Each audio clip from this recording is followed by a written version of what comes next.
remember moments like Maradona's hand, the hand of God. We remember moments like Pelé's three-time world championship, and we remember moments that signify or are memorable for soccer teams. However, we also remember those moments that are sucky.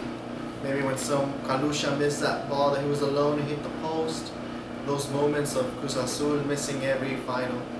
So just as we remember those moments and as we try to forget those other bad moments, we unfortunately forget those people who are behind that. Those analytical, strategical people who make the decisions and help form a soccer club. For the past 6 months, I've been an intern for Club Tijuana Cholos Picos de Caliente, in which I've seen 3 different managers perform in 3 different ways. Today I'm going to explain those 3 different managing styles and how they apply in different scenarios and the pros and cons of these. First off is Diego Coca, a manager who came in with the idea of out with the old and in with the new. In his first season, he managed to replace 8 of our starting 11 players. Out of those 8 players, he only kept the goalkeeper, a center back, as well as a midfielder. His ideal in the first season was very great. He brought in new dynamics, new structure, and he was giving every player a chance to prove themselves as a starting 11 or a bench player. During this time, Diego Coca took advantage of everything in his way. He would change the styles, he would change rhythms, he would study the opponents, and he would change formations. This was great. This led us to a semi-final. Unfortunately, we did not win. And this led to a new season. Upon the new season came letting go of a few different players. We let go, when he first arrived, we let go of 8 players at least. Now we let go of another 4.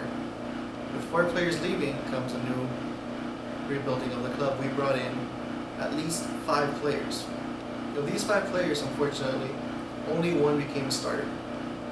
During his tenure at the club, we saw pretty much a repetition of starting 11s, a repetition that would not allow the bench players to play and enjoy the game.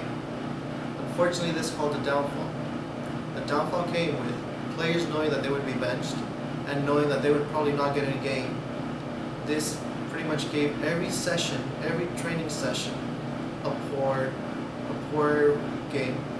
Those subs they wouldn't try, and those starters, they knew they'd start, so they would never give 100%. Unfortunately, that season was his last season at the club. He was let go of, and for 3 weeks, we had a new manager, a manager called Frankie Oviedo, who works with the club's under-20 youth system. The under-20 youth system in Tijuana is one of the successful ones that provides every youth category in the national selection with abundance of players. So when Frankie Oviedo appeared, the first thing he did was bring up players from the sub-20 team, which was a very fortunate thing for these players, especially in the last 3 games of the season. We knew the team wouldn't qualify for playoffs, so he gave chances to at least 3 players, of which one, whose name is Antonio Nava, also known as Champi, made a debut and he scored. These games and this style is known as an impromptu promotion. He would give youngsters a chance to go up to the first team, prove themselves, and stay.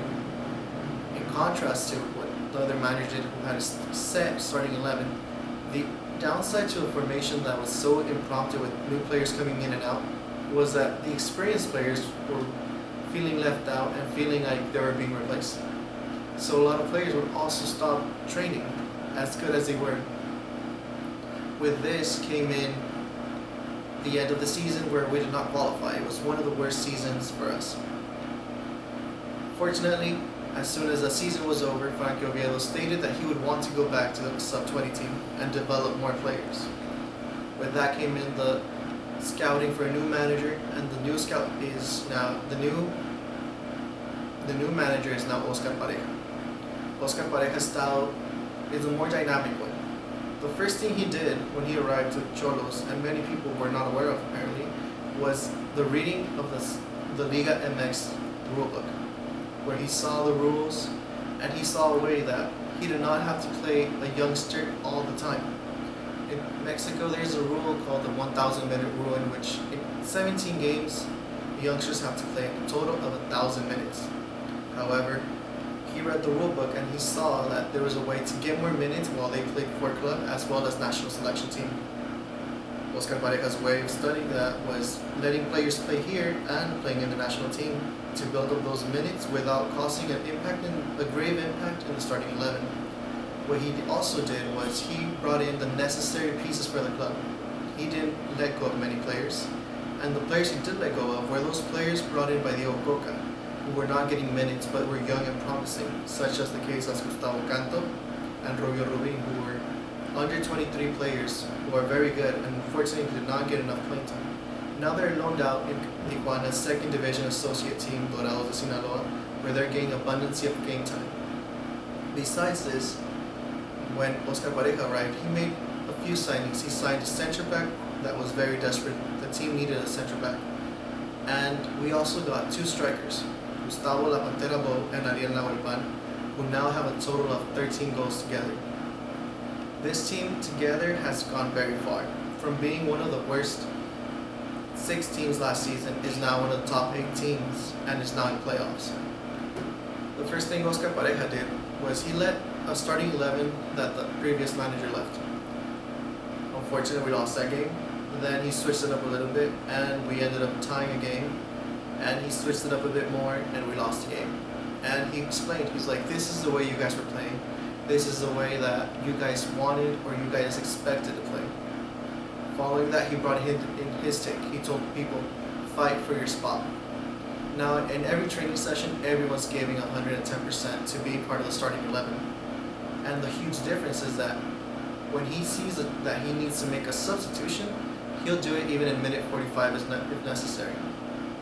He's a manager that wants immediate changes, and everyone from the starting 11 and the bench and those reserve players always give 100% or more in every training session because they know it's a big possibility to start. This is most likely the reason for his far success in the first season in Liga MX, where he brought the team to playoffs and he took a team to semifinals in a cup. This is why his style of play is a more dynamic, more appropriate, and a wholesome way of keeping a group together.